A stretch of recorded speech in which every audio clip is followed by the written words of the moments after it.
Press the bell icon on the YouTube app and never miss another update. Hello my dear students, very chilled morning. Welcome back in your new session first of chapter 9, congruent triangle. First of all, discuss about the what is congruent, what is the means of congruent, what is the congruent figure. A figures, two figures having same shape and same size is called congruent figure. Means क्या हुआ कि कोई भी दो ऐसी चीजें जो same size की हो और सेम शेप की हो, ठीक है, साइज भी सेम होना चाहिए और शेप भी सेम होनी चाहिए, that is called the congruent figure.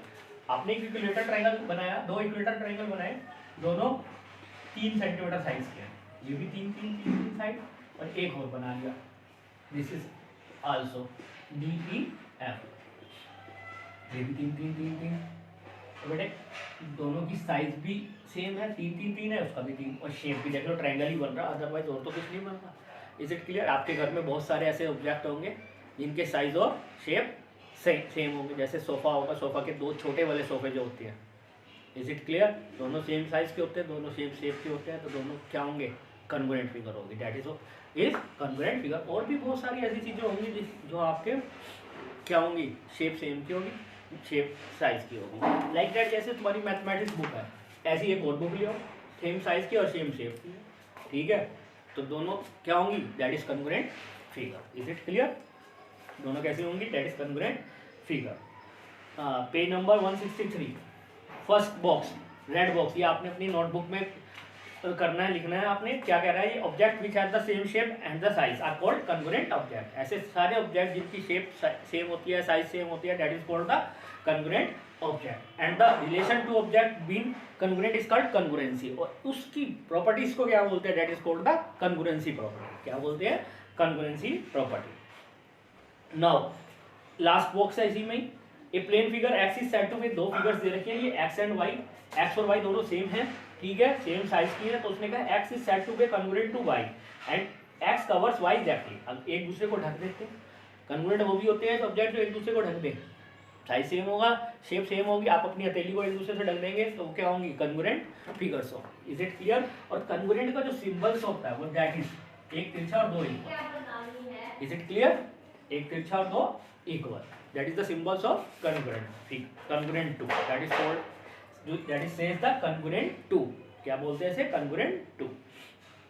अब बेटे पेज नंबर आइए आप 165 पेज पे नीचे की तरफ उसने कहा टू एग्जाम्पल, ने कहा बहुत सारे एग्जाम्पल दे रखे हैं नीचे ना. टू लाइन सेगमेंट कॉन्ग्रुएंट, दो लाइन सेगमेंट, दो लाइंस कब इक्वल होती है? जब दोनों सेम साइज की हो, कॉन्ग्रुएंट होती है, that is called congruent, same length की हो. टू एंगल्स आर कॉन्ग्रुएंट कब होते हैं? जब दे हैव सेम मेजर के हो, जैसे 30 का हो गया, 60 का हो गया, 90 का हो गया.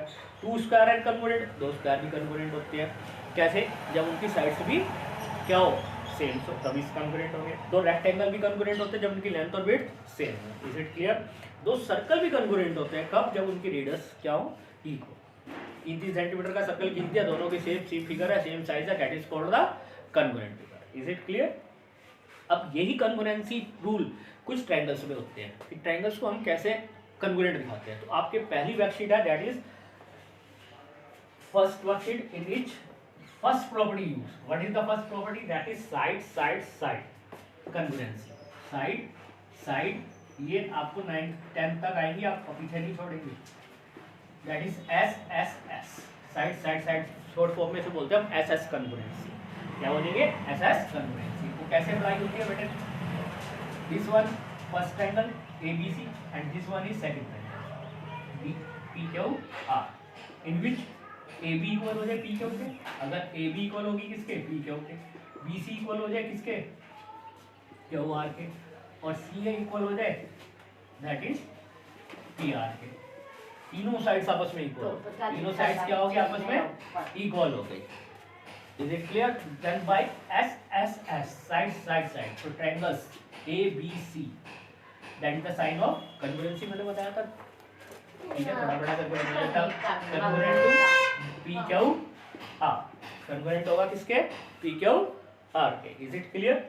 समझ आ गई? फर्स्ट कॉन्ग्रुएंसी कब अप्लाई होगी? जब तीनों साइड्स आपस में क्या हो जाए? इक्वल हो जाए, तो क्या हो जाएगा? ट्रायंगल्स कॉन्ग्रुएंट हो जाएगा, ठीक है. This is your first property. मैं कहा two triangles congruent. Now this is our first condition. In page number 169 ये जो कंडीशंस है ये पूरी डिस्क्राइब कर रखी है आपको, ठीक है, एक्सप्लेन कर रखी है, ये आपने अपनी नोटबुक में उतारनी है. First, two triangles are congruent if three sides of one triangle is respectively equal to the three corresponding side of other triangle. This is called the SF congruency. इस कॉन्ग्रुएंसी को क्या बोलेंगे हम? SFS. And when two triangles are congruent, और जब दो triangle congruent हो जाते हैं तो इसमें एक प्रॉपर्टी लगती है, उसके सारे एंगल और सारी साइड्स आपस में corresponding angle and corresponding sides आपस में क्या हो जाते हैं?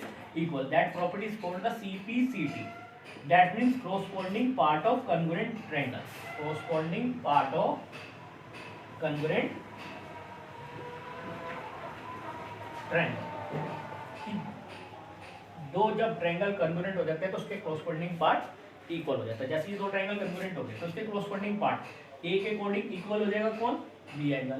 बी के क्यू, सी के आर. और ऐसा नहीं कि एंगल ही, साइड भी आपस में क्या हो जाएंगी? सारी क्या हो जाएंगी? इक्वल हो जाएंगी. Is it clear? Corresponding side और कोरस्पॉन्डिंग एंगल्स आपस में क्या हो जाएंगे? इक्वल हो जाएंगे. That's property is called the CPCT. ये तभी लग सकती है जब ट्रायंगल क्या हो जाए? कॉन्ग्रुएंट हो जाए, अदरवाइज नहीं लगेगी.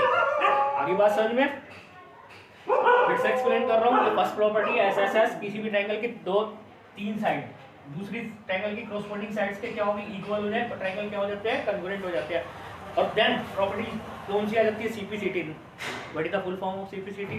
Yes, corresponding part of congruent triangle. कुछ लोग इसे याद करते हैं चार पकौड़ी चार टिक्की. नहीं, ऐसे नहीं याद करना, याद ऐसे ही रखना है. Corresponding part of congruent triangle. ये ना कह देना चार पकौड़ी चार टिक्की. नहीं नहीं नहीं, ठीक है. Congruent part of corresponding part of congruent triangle. Is it clear my dear? चलिए अब इसी का पहली एक्सरसाइज है. आइए पहली एक्सरसाइज करेंगे हम आपके साथ. चलते हैं आपके साथ पहली एक्सरसाइज करने. Worksheet first, there is a filling the blanks. Two line segment and congruent मैंने अभी डिस्क्राइब किया था. If they have same length, first filling the blanks में क्या आएगा? They have same length. Two angles are congruent when it have same measure. जब क्या हो? दोनों की सेम मेजर हो. 60-60, 30-30, मतलब एक जैसे एंगल हो. Two square are congruent if they have equal length, ठीक है, या इक्वल साइड. दोनों की साइड्स का मेजर क्या हो? Equal. Two circles are congruent if they have same radius. दोनों की रेडियस क्या हो? सेम, तभी वो क्या होंगे? कॉन्ग्रुएंट, क्योंकि सेम साइज आ जाएगा और सेम ही क्या होगा? शेप होगा. Is it clear? Two rectangle are congruent if they have same length and width. Same measure of length and width. Width और लेंथ की दोनों की सेम मेजर सेम हो जाए.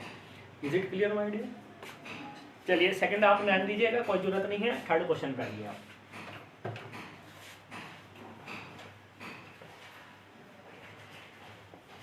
What is your third question? Yes. In a figure, here figure is given. This one, S P Q R, in which P S equal दे रखा है S R के, P Q equal दे रखा है Q R. It is given. जो दिया होता है that is called the given. उसे हम given बोलते हैं. P S equal दे रखा है हमें R S के और P Q equal दे रखा है R Q के. तो उसने कहा फर्स्ट पार्ट में इस triangle P Q R S congruent. मैं कहता हूँ हाँ है, यस. उसके लिए वो रीजन भी पूछेगा. वो तीन पेयर बता दो जिसकी वजह से आपने यस कहा, ठीक है. तो पहला पेयर, सेकंड पार्ट में उसने कहा मुझे पता है इस ट्रायंगल की पी क्यू आर एस है, ये वाला ट्रायंगल, इधर एक ट्रायंगल बन रहा है और एक इधर ट्रायंगल बन रहा है. मुझे पता है इसकी ये साइड इस साइड के इक्वल है. कहाँ से आया? ये तो मुझे दिया हुआ था, दिया हुआ. Is it given? मुझे पता है इसकी पी क्यू इसकी आर क्यू के इक्वल है. ये भी कहाँ से आया भाई? ये भी तो दिया हुआ था. That is also given. Is it clear? दोनों आपस में दिए हुए थे. तीसरी चीज कौन बताएगा? यस, तीसरी चीज है कि इसकी ये साइड, इस ट्रायंगल की ये साइड और इस ट्रायंगल की साइड सेम है. आपका कमरा है, कमरे के साथ एक और कमरा है, तो एक दीवार उसकी कॉमन होगी, दोनों की सेम होगी, सेम लेंथ की होगी. Is it clear? तो कॉमन होगी. That is common side. तो कॉमन साइड कौन सी? वो तो आपस में इक्वल होनी है जो कॉमन है. That is common. तीनों साइड इक्वल हो गई. क्यों साहबा? कौन सी प्रॉपर्टी हो गई? Yes, that is S S S, side side side. Triangle क्या हो गए? That is congruent.